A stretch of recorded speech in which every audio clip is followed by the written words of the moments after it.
Good morning. Good morning Sethu. നമ്മൾ അല്പം മുമ്പ് പറഞ്ഞ വാർത്ത, അതായത് കൊല്ലത്തും തിരുവനന്തപുരത്തുമുള്ള തീരപ്രദേശങ്ങളിലെ ജനങ്ങളുടെ വലിയ ആശങ്ക, ആ വാർത്ത ഇന്ന് പത്രങ്ങളിലുമുണ്ട്. അത് എല്ലാ പത്രങ്ങളിലും ഇല്ല എന്നുള്ളതും ശ്രദ്ധേയമാണ്. ദേശാഭിമാനിയുടെ ഹെഡ്ലൈൻ അച്ഛന് വേണ്ടി പിഞ്ചുമക്കൾ പെരുമഴയത്ത് എന്നാണ്. സങ്കടതീരം കാണാതെ സർക്കാർ. അഞ്ചുതെങ്കിലും വിഴിഞ്ഞത്തും നീണ്ടകരയിലും മത്സ്യത്തൊഴിലാളികളെ കടലിൽ കാണാതായിട്ട് ഒരാഴ്ച പിന്നിട്ടു. മുതലപ്പുഴയിൽ കാണാതെ ഷിജിൻ്റെ ഭാര്യ സ്റ്റിജിയുടെ പ്രതിഷേധത്തിനൊടുവിൽ മന്ത്രി CP ജോണിന് സ്ഥലത്തെത്തേണ്ടി വന്നു എന്നുള്ളതാണ് ദേശാഭിമാനി അവരുടെ ഒന്നാമത്തെ പേജിൽ ഒരു പ്രധാനപ്പെട്ട വാർത്തയായി ഇന്ന് റിപ്പോർട്ട് ചെയ്യുന്നത്. മംഗളം പത്രം പറയുന്നത് അടിയന്തര രക്ഷാപ്രവർത്തന സംവിധാനങ്ങൾ കടലാസിൽ മാത്രം എന്നാണ് മംഗളത്തിൻ്റെ ഹെഡ്ലൈൻ. കടൽ അപകടങ്ങളിൽ തീരദേശത്ത് അമർഷം. കടലിൽ കാണാതായവരുടെ ഉറ്റവർക്ക് അരികെ സർക്കാർ എത്തി എന്നുള്ള കാര്യം കൂടി ചേർത്ത് വെച്ചുകൊണ്ടാണ് മംഗളം ആ വാർത്ത പറയുന്നത്. ഇത് പറയുമ്പോൾ തന്നെ ദേശാഭിമാനിയും മംഗളവും അതോടൊപ്പം തന്നെ ജനയുഗത്തിൽ മാത്രമാണ് ഈ വാർത്ത നമുക്ക് ഒന്നാം പേജിൽ കാണാൻ കഴിയുക. മറ്റ് പത്രങ്ങളിലൊന്നും ഈ വാർത്ത ഒന്നാം പേജിലോ അല്ലെങ്കിൽ ഉൾപേജുകളിൽ പോലും വലിയ പ്രാധാന്യത്തോടു കൂടി ഇല്ല എന്നുള്ളതും ഒറ്റ നോട്ടത്തിൽ നോക്കുമ്പോൾ നമുക്ക് മറ്റ് പത്രങ്ങളിൽ കാണാൻ കഴിഞ്ഞിട്ടില്ല എന്നുള്ള കാര്യം കൂടി ഓർക്കുകയാണ്.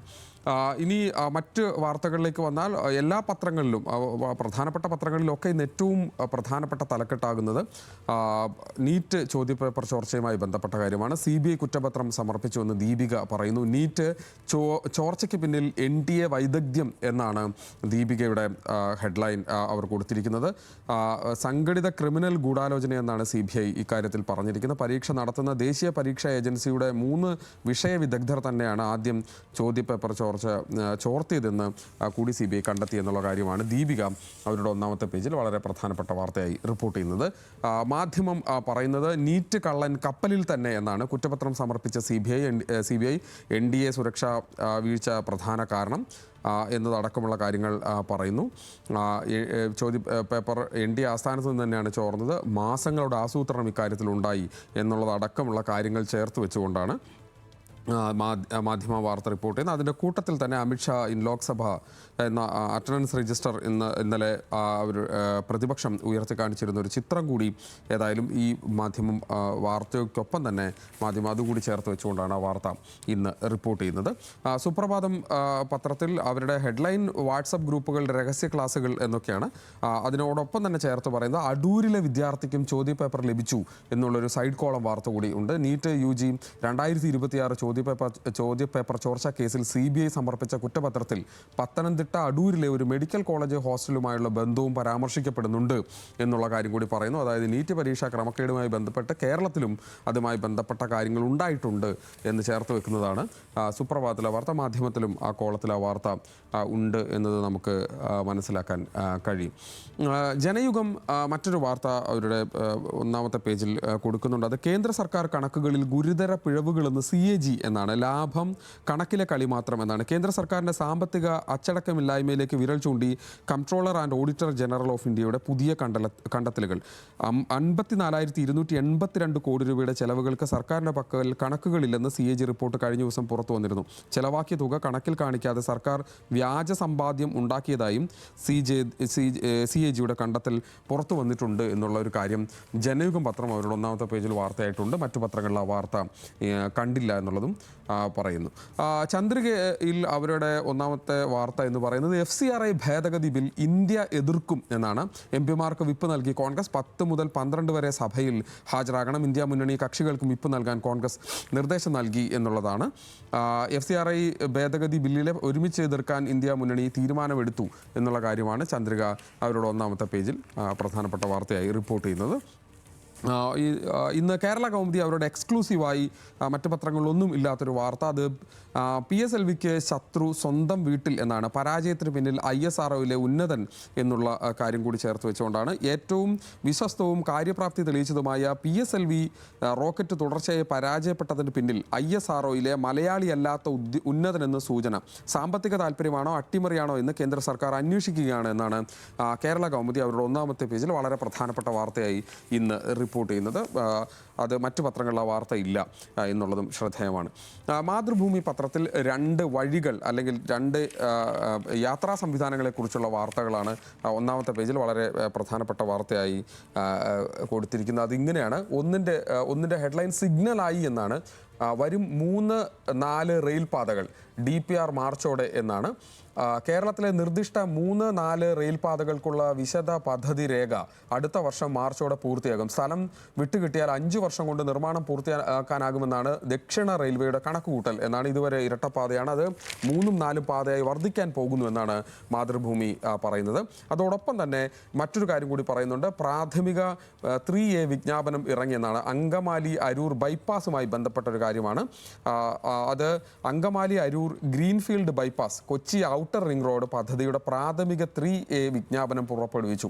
നാഷണൽ ഹൈവേ അതോറിറ്റി ഓഫ് ഇന്ത്യയുടെ ഭൂമിരാശി പോർട്ടലിലാണ് വിജ്ഞാപനം പ്രസിദ്ധീകരിച്ചിരിക്കുന്നത്. ബൈപ്പാസ് ഏതൊക്കെ വില്ലേജുകളിലൂടെയാണ് കടന്നു പോകുന്നത് ഉൾപ്പെടെയുള്ള വിവരങ്ങളാണ് പ്രാഥമിക വിജ്ഞാപനത്തിലുള്ളത്. അതൊരു പുതിയ വഴി കൂടി വരാൻ പോകുന്നു എന്നുള്ള കാര്യം കൂടി മാതൃഭൂമി അവരുടെ ഒന്നാമത്തെ പേജിൽ വളരെ പ്രധാനപ്പെട്ട വാർത്തയായി റിപ്പോർട്ട് ചെയ്യുന്നുണ്ട്. മനോരമ ഇന്ന് അമേരിക്കയുമായി ബന്ധപ്പെട്ട അല്ലെങ്കിൽ വിദേശ വാർത്തകളെ വെച്ചുകൊണ്ടാണ് 2 ഹെഡ്ലൈനുകൾ എഴുതിയിരിക്കുന്നത്. അതിലൊന്ന് സൈനിക അച്ചുതണ്ട് എന്നാണ്. കൈകോർത്ത സൗദി അറേബ്യ, തുർക്കി, പാകിസ്ഥാൻ എന്നാണ്. സൈനിക അച്ചുതണ്ട് ഉണ്ടാകുന്നു എന്നുള്ളതാണ്. മൂന്നിലേത് രാജ്യത്തിന് നേർക്കുണ്ടാകുന്ന ആക്രമണത്തെയും കൂട്ടായി പ്രതിരോധിക്കാനാണ് പുതിയ കരാർ എന്നുകൂടി പറയുന്നു. പുതിയ ശാക്തിക സമവാക്യങ്ങൾ രചിച്ച് സൗദി അറേബ്യ, തുർക്കി, പാകിസ്ഥാൻ എന്നീ രാജ്യങ്ങൾ മക്കയിൽ ചരിത്രപരമായ ത്രിരാഷ്ട്ര പ്രതിരോധ കരാർ ഒപ്പുവെച്ചു എന്നാണ് ആ കാര്യം പറയുന്നത്. വരുന്നു പുതിയ സൈനിക സഖ്യം എന്നതടക്കമുള്ള കാര്യങ്ങൾ ചേർത്ത് വെച്ചുകൊണ്ടാണ് ആ കാര്യങ്ങൾ പറയുന്നത്. അതൊരു ഇവിടെ തന്നെ, അതായത് മിഡിൽ ഈസ്റ്റിലും അതോടൊപ്പം തന്നെ ഏഷ്യയുമായി ബന്ധപ്പെട്ട് വളരെ പ്രധാനപ്പെട്ട ഒരു വാർത്ത എന്ന നിലക്കാണ് മനോരമ ആ വാർത്ത ഒന്നാമത്തെ പേജിൽ റിപ്പോർട്ട് ചെയ്യുന്നത്. അതോടൊപ്പം തന്നെ മനോരമയുടെ തൊട്ട് ഇന്ന് 1 പേജുകളുണ്ട്. അതിൽ പറയുന്ന മറ്റൊരു വാർത്ത ട്രംപ് ടാക്സ് എന്നാണ്. UPI സേവന നിരക്ക് നിയമ ഭേദഗതിയിൽ വിവാദം ഉണ്ടായിരിക്കുന്നു എന്നാണ്. സൗജന്യമായിരുന്ന UPI ഇടപാടുകൾക്ക് ചാർജ് ഈടാക്കാനുള്ള തീരുമാനം US കമ്പനികൾക്ക് വേണ്ടിയാണെന്ന് പ്രതിപക്ഷ ആരോപണം വന്നു എന്നാണ് പുതിയ കാര്യം. UPI ഡിജിറ്റൽ പണമിടപാടുകൾക്ക് സേവന നിരക്ക് ഈടാക്കാനുള്ള നീക്കത്തിന് പിന്നിൽ US താൽപ്പര്യമെന്ന ആരോപണം കടുപ്പിച്ച് പ്രതിപക്ഷം. ഇന്ത്യയുടെ UPI, റുപേ കാർഡ് എന്നിവയ്ക്കെതിരെ പേയ്മെന്റ് രംഗത്തെ വൻകിട US സൈനിക കമ്പനികളായ വിസ, മാസ്റ്റർ കാർഡ്, പേപാൽ തുടങ്ങിയവയുടെ നിലപാടാണ് കോൺഗ്രസും CPM ചൂണ്ടിക്കാണിക്കുന്നത് എന്നുള്ള കാര്യം കൂടി പറഞ്ഞുകൊണ്ടാണ് ഇത് പറയുന്നത്. പ്രധാനമന്ത്രി ഉറ്റ സുഹൃത്ത് ഡൊണാൾഡ് ട്രംപിന്റെ സമ്മർദ്ദത്തിന് വഴങ്ങി UPI തളർത്തി ഡിജിറ്റൽ പേയ്മെന്റ് മേഖല അമേരിക്കൻ ബിസിനസ്സുകാർക്ക് തുറന്നു കൊടുക്കുകയാണ് ശ്രമിക്കുന്നതെന്ന് ജയറാം രമേശ് കുറ്റപ്പെടുത്തിയ കാര്യം കൂടി ചേർത്ത് വെച്ചുകൊണ്ടാണ് മനോരമ ആ വാർത്ത ഇന്ന് റിപ്പോർട്ട് ചെയ്യുന്നത്. മാതൃഭൂമിയിൽ ഉൾപേജിൽ മറ്റൊരു വാർത്ത കൂടിയുണ്ട്. ജെൻസി മോഡിലേക്ക് മാറാൻ CPM എന്നാണ്. അത് സമരങ്ങൾക്ക് ഗുണഭോക്താക്കളെ പങ്കാളികളാക്കാനാകണം, എന്തിനും പിരിവ് ഒഴിവാക്കാൻ ആലോചന, പാറ്റ സമരവും വർത്തമാനകാലത്തെ പാർട്ടിയുടെ അവസ്ഥയും തിരിച്ചറിഞ്ഞ് പ്രവർത്തന രീതി പരിഷ്കരിക്കാൻ CPM. സെപ്റ്റംബറിൽ കോഴിക്കോട്ട് നടക്കുന്ന വിശാല സംസ്ഥാന കമ്മിറ്റി യോഗത്തിൽ കർമ്മ പരിപാടി തയ്യാറാക്കും എന്നാണ് മാതൃഭൂമി അവരുടെ ഉൾപേജിലെ വാർത്ത റിപ്പോർട്ട് ചെയ്യുന്നത്. കേരള കൗമുദിയിൽ മറ്റൊരു വാർത്തയുണ്ട്. അത് ഇന്നലെ വന്ന വാർത്തയാണ്. അത് വിജയിയെ സംഗീത പിരിയില്ല എന്നുള്ള വാർത്തയാണ്. തമിഴ്നാട് മുഖ്യമന്ത്രി വിജയിയുടെ ഭാര്യ സംഗീത സ്വർണ്ണലിംഗം വിവാഹമോചന ഹർജി പിൻവലിച്ചു എന്നുള്ള വാർത്ത ഇന്ന് കേരള കൗമുദി അവരുടെ ഒന്നാമത്തെ പേജിൽ വളരെ പ്രധാനപ്പെട്ട വാർത്തയെ തന്നെ റിപ്പോർട്ട് ചെയ്യുന്നുണ്ട്. മനോരമയുടെ സ്പോർട്സ് പേജിൽ നിന്നൊരു വാർത്ത കളിക്കളത്തിൽ AI എന്നാണ്. ഫുട്ബോളിലും ക്രിക്കറ്റിലും ടെന്നീസിലും കളം നിറഞ്ഞ് AI ടൂളുകൾ. മത്സര കലണ്ടർ തയ്യാറാക്കുന്നതിൽ മുതൽ കോർണർ കിക്ക് എടുക്കുന്നത് വരെ നിർമ്മിത ബുദ്ധിയുടെ ഇടപെടൽ ഉണ്ടാകുന്നു എന്നുള്ളതാണ്. കലണ്ടർ റെഡി, കോർണർ സഹായം, ക്രിക്കറ്റിലും AI, താരങ്ങളെ എങ്ങനെ കണ്ടെത്താം, ടെന്നീസിൽ നേരത്തെ തന്നെ വന്നു, അങ്ങനെ തുടങ്ങിയ പല സബ്ഹെഡുകളോടുകൂടിയാണ് കളിക്കളത്തിൽ AI എന്ന് മനോരമ ഇന്ന് അവരുടെ ഒരു പ്രധാനപ്പെട്ട തലക്കെട്ടായി സ്പോർട്സ് പേജിൽ ആ വാർത്ത റിപ്പോർട്ട് ചെയ്തിരിക്കുന്നത്. 1-2 എഡിറ്റോറിയൽ കൂടി വായിച്ച് അവസാനിപ്പിക്കാം. മാതൃഭൂമിയുടെ എഡിറ്റോറിയൽ എന്ന് ക്വിറ്റ് ഇന്ത്യ സമരത്തിൻ്റെ ഒരു വാർഷികം 84ാം വാർഷികം കൂടി കണക്കാക്കിക്കൊണ്ടാണ് മാതൃഭൂമിയുടെ എഡിറ്റോറിയൽ ഉള്ളത്. കണ്ടില്ലെന്ന് നടിക്കരുത്, ചരിത്രത്തിൻ്റെ തനിയാവർത്തനമെന്നാണ്. ക്വിറ്റ് ഇന്ത്യ സമരത്തിൻ്റെ ശതാഭിഷേകം ആഘോഷിക്കുന്ന കാലത്ത് തന്നെ ഇന്ത്യയിൽ ഭരണകൂടത്തെ പിടിച്ചുകുലുക്കുന്ന പുതുതലമുറ സമരമുണ്ടായത് യാദൃശികമാകാം. എന്നാൽ അതിലെ അത്ഭുതപ്പെടുത്തുന്ന സമാനതകൾ നമുക്കൊരു മുന്നറിയിപ്പാണ്. യുവാക്കളുടെ സമരവും അതിൻ്റെ വിജയവും നമ്മെ പലതും ഓർമ്മിപ്പിക്കുന്നുണ്ട്. ചരിത്രത്തിൻ്റെ തനിയാവർത്തനമാണ് ഈ ജെൻസി വിപ്ലവം. ഇതാദ്യമല്ല ഇന്ത്യയിൽ യുവാക്കൾ മാറ്റത്തിൻ്റെ പതാകവാഹകരാകുന്നത്. ചരിത്രത്തിൽ നിന്ന് പാഠം പഠിക്കാത്തവർക്ക് മുന്നിൽ ചരിത്രം ആവർത്തിക്കുക സ്വാഭാവികമാണ് എന്നാണ് മാതൃഭൂമി പറയുന്നത്. അന്നത്തെ യുവാക്കളുടെ പുതിയ തലമുറയാണ് ഇന്ത്യക്ക് പ്രതീക്ഷയായി മാറിയ പാറ്റകൾ. ക്വിറ്റ് ഇന്ത്യ സമരം കഴിഞ്ഞ് 84 വർഷം പിന്നിട്ടിട്ടും രാജ്യത്തെ യുവാക്കൾ അസംതൃപ്തരാണെങ്കിൽ അത് ഗുരുതരമായ തകരാറാണ് എന്ന് നമ്മൾ അംഗീകരിച്ചേ തീരൂ എന്നുള്ള കാര്യം കൂടി ചേർത്ത് വെച്ചുകൊണ്ടാണ് ക്വിറ്റ് ഇന്ത്യ സമരത്തിന്റെ വാർഷികവും അതോടൊപ്പം തന്നെ പാറ്റ സമരവും ചേർത്ത് വെച്ചുകൊണ്ട് മാതൃഭൂമി അവരുടെ എഡിറ്റോറിയൽ ഇന്ന് എഴുതുന്നത്. മാധ്യമം പത്രത്തിൽ ഒരു എഡിറ്റോറിയലുണ്ട്. അത് മാധ്യമം പത്രത്തിൻ്റെ എഡിറ്റോറിയൽ വിദേശ സംഭാവന ചട്ടവുമായി ബന്ധപ്പെട്ട കാര്യങ്ങളെ ചേർത്ത് വെച്ചുകൊണ്ടാണ്. വിദേശ സംഭാവന ചട്ടം പൗര സമൂഹം ശത്രുക്കളല്ല എന്നാണ്. വിദേശ സംഭാവനകൾക്ക് നിയന്ത്രണം ഏർപ്പെടുത്തുക മാത്രമല്ല, സംഘടനകൾക്കും അവ പ്രതിനിധാനം ചെയ്യുന്ന സമുദായങ്ങൾക്കുമേലും നിയന്ത്രണാധികാരം അടിച്ചേൽപ്പിക്കുക കൂടിയാണ് ഭരണകൂടം ചെയ്യുന്നത് എന്നാണ് പറയുന്നത്. സർക്കാർ എത്തിപ്പെടാത്ത മേഖലകളിലേക്ക് സേവനങ്ങൾ എത്തിക്കുകയും അതുവഴി അരികുവൽക്കരിക്കപ്പെടുന്ന സമൂഹങ്ങളുടെ പ്രശ്നങ്ങൾ പൊതുസമൂഹത്തിന് മുന്നിൽ അവതരിപ്പിക്കുകയും ചെയ്യുക എന്നതാണ് പൊതുവിൽ നമ്മുടെ നാട്ടിലെ സന്നദ്ധ സംഘടനകളുടെ പ്രവർത്തന രീതി. സർക്കാരിൻ്റെയും പൗരസമൂഹത്തിൻ്റെയും പ്രവർത്തനം പാരസ്പര്യത്തിലൂടെയാണ് രാജ്യം കൂടുതൽ ജനാധിപത്യവൽക്കരിക്കപ്പെടുക. എന്നാൽ സന്നദ്ധ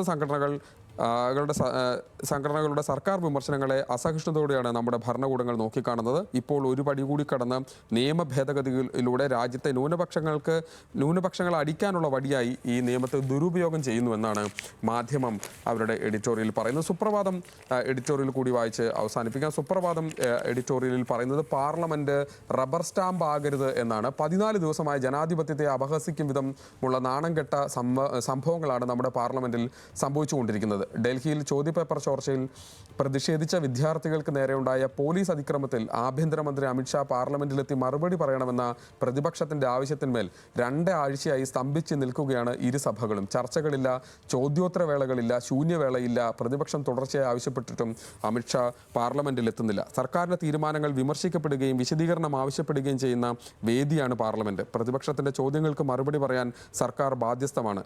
ചർച്ചയും സംവാദവും ഉത്തരവാദിത്വവും ഇല്ലാത്ത പാർലമെന്റ് ഭരണഘടന വിഭാവനം ചെയ്ത ജനാധിപത്യത്തിന്റെ അടിസ്ഥാന തത്വങ്ങൾക്ക് വിരുദ്ധമാണ്. പാർലമെന്റ് ജനങ്ങളുടെ ശബ്ദം പ്രതിഫലിക്കുന്ന വേദിയാകണം, അല്ലാതെ സർക്കാർ തീരുമാനങ്ങൾക്ക് മുദ്ര കുത്തുന്ന പോസ്റ്റ് ഓഫീസായി മാറരുത് എന്നാണ് സുപ്രഭാതം പറയുന്നത്. അങ്ങനെ ഇന്നത്തെ പത്രങ്ങളിൽ വ്യത്യസ്തമായ പലതരം തലക്കെട്ടുകളുണ്ട്. പല പത്രങ്ങളിലും അത് പ്രാദേശിക വാർത്തകളും രാജ്യത്തെ ആകെ ബാധിക്കുന്ന വിഷയങ്ങളും അന്തർദേശീയ വാർത്തകളും ഒക്കെ പ്രധാനപ്പെട്ട തലക്കെട്ടുകളാവുന്ന ഒരു ദിവസം കൂടിയാണ് ഇന്ന്. അതായത് പല പത്രങ്ങൾക്കും പലതരം തലക്കെട്ടുകളുള്ള ഒരു ദിവസം എന്ന് വേണമെങ്കിൽ പറയാം. തിരിച്ച് സേതുവിലേക്ക്. ഓക്കെ ലിജോ, ശരി.